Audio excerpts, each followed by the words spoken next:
Walt Disney World is arguably the most famous theme park on the planet, but it's not just one park. The resort actually contains a whopping 4 different theme parks. They pull attendance numbers that are pretty much otherwise unheard of and are known for having some of the best theming around. But a trip here isn't cheap, so which of the 4 parks should you try to spend the most time at? In today's video, I'll be ranking them up and letting you know the pros and cons of each park.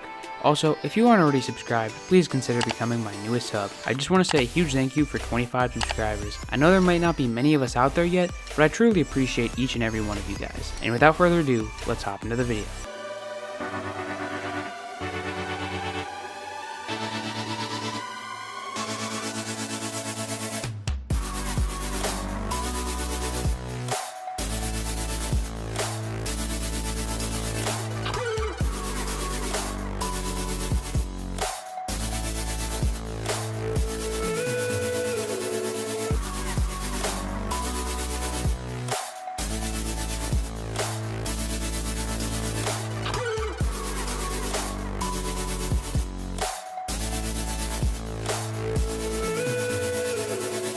Now before we get into the number 4 spot, I just want to say that this video is largely based off my opinions, and if you have your own opinions, that's perfectly fine.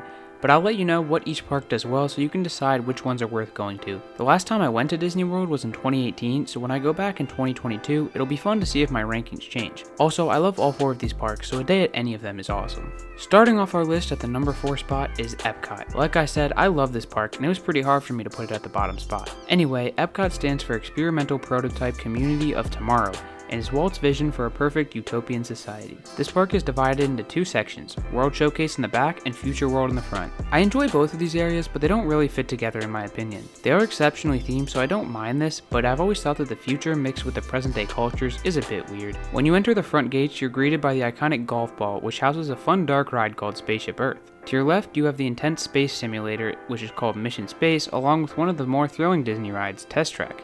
These are both fun rides that I try to do at least once every time I visit Epcot. Also to your left is the building that will house Guardians of the Galaxy Cosmic Rewind. This will actually be the first roller coaster to ever operate at Epcot, and I'm super excited for this. Not having a coaster is definitely a downside for coaster enthusiasts like me, and I'm glad they're finally fixing that.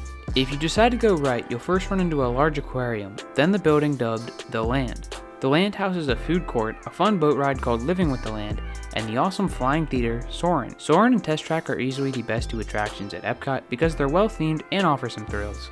Now the back half of the park is called World Showcase. World Showcase has 11 lands themed to different countries. It has a perfect setting on the lake and unbelievable flow between the countries. It also has top-notch, authentic food from the various nations. I really enjoy World Showcase for those reasons, but my only complaint is the lack of rides. They do have Frozen Ever After and Grand Fiesta, which are fun boat rides, but the rest of World Showcase is just shows and shops, but they are fun to check out. This isn't necessarily a bad thing, but personally, when I go to a park, I'm looking for the rides, and Epcot is kind of lacking them. When Ratatouille and Cosmic Rewind open in the coming months, this park will be a decent amount better, and only time will tell if it remains my number 4 spot. If you're into rides, this park may only need a day, but if you're a foodie, I'd spend a few days here. Coming in at the number 3 spot is the world's largest theme park, Animal Kingdom. To start off, this park doesn't have the most rides, but the ones it does have are exceptional. Animal Kingdom also might be the best themed park in the country for its incredible landscaping, ongoing theme of life, and fun attractions. Ever since I was a little kid, I've been fascinated by animals, and a whole park themed around them is just an incredible vibe. Animal Kingdom actually has the best atmosphere, in my opinion, of any park I've been to.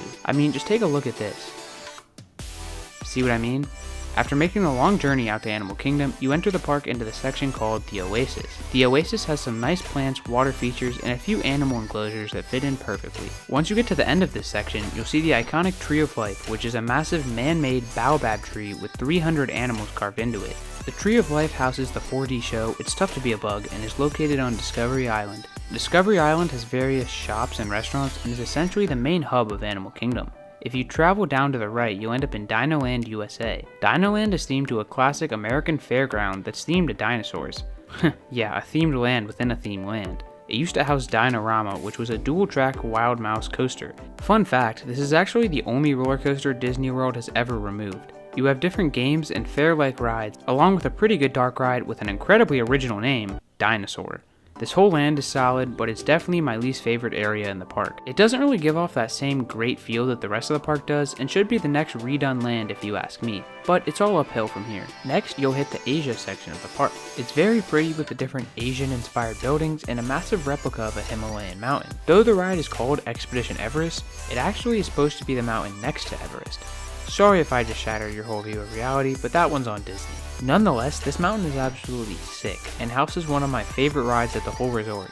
Expedition Everest is my favorite coaster at Walt Disney World, and I'll always try to snag multiple rides on it. Kalili River Rapids is also in this section, but it's one of the few rides I haven't ridden. It looks to be well themed, but it is by far the biggest soaker at all of Walt Disney World. You also have quite a few animal exhibits in Asia if you're interested in them. Next up is Africa. Africa has a ton of animal exhibits if you take the time to do them. It also is home to Kilimanjaro Safaris, which is a safari attraction where you drive through massive animal exhibits. Kilimanjaro is a good fun ride, especially if you want to see some animals but not walk through the exhibits. And the final land is one of the most immersive and crazy theme park areas you'll ever step into.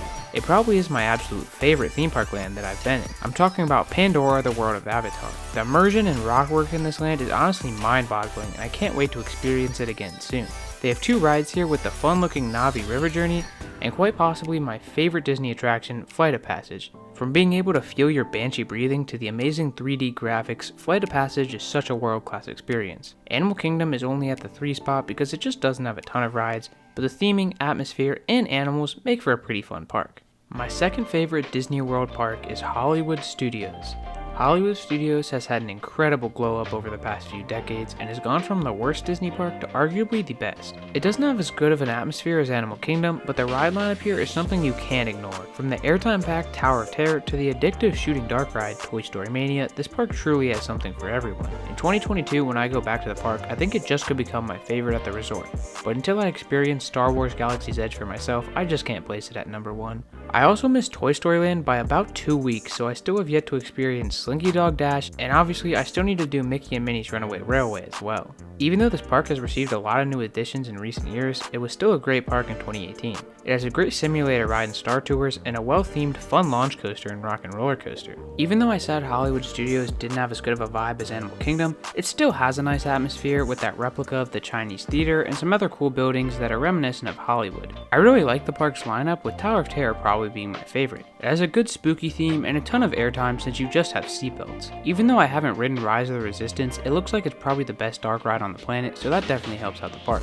Millennium Falcon Smuggler's Run also looks like a ton of fun, and I can't wait to pilot my own version of the legendary Falcon. Slinky Dog looks like a fun family coaster that just might top my list when it comes to family-oriented rides. And the first ever ride themed solely to Mickey and Friends looks very unique and enjoyable. If you're into more thrilling attractions and mind-boggling immersive lands, or maybe you're just a Star Wars nerd, make sure you spend some time at Hollywood Studios. And coming in at the number 1 spot is Magic Kingdom. This probably isn't a surprise to most of you since this is Walt Disney World's first ever park and most famous park.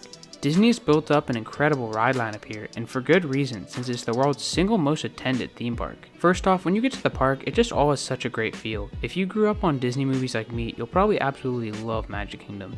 It is a great mix of classic and modern rides and an abundance of shows. When you enter the park, you'll see one of the most photographed theme park areas of all time, Main Street, USA.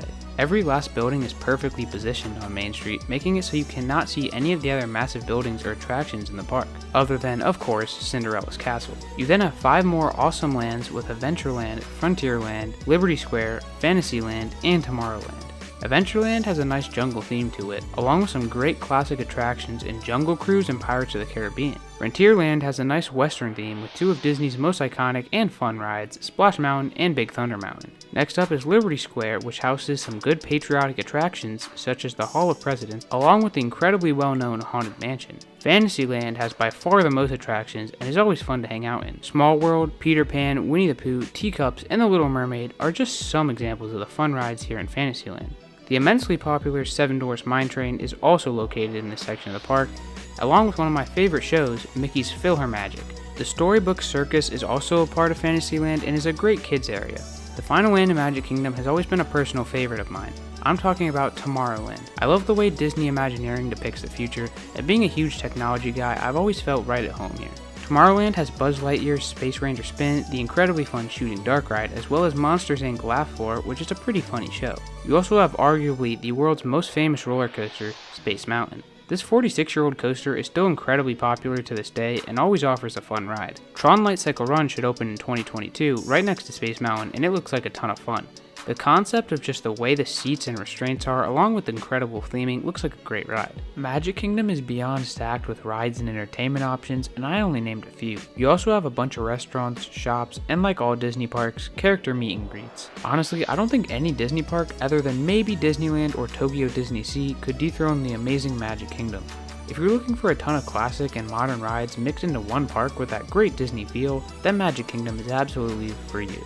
Alright, so just for a quick recap, my fourth favorite park is Epcot, but if you're into lots of different cultures and their foods, then Epcot's for you. My third pick was Animal Kingdom, and if you want a great themed park with lots of animals, check out Animal Kingdom. My second favorite was Hollywood Studios, and if you want some more thrilling rides from popular films, make sure to check out Hollywood Studios. And my personal favorite park is Magic Kingdom for its incredible Disney theming and ride lineup. Let me know in the comments down below how you'd rank the 4 Walt Disney World parks. Thank you all so much for watching today's video, and make sure you leave a like if you enjoyed. Stay safe, keep riding coasters, and I'll see you all in the next one.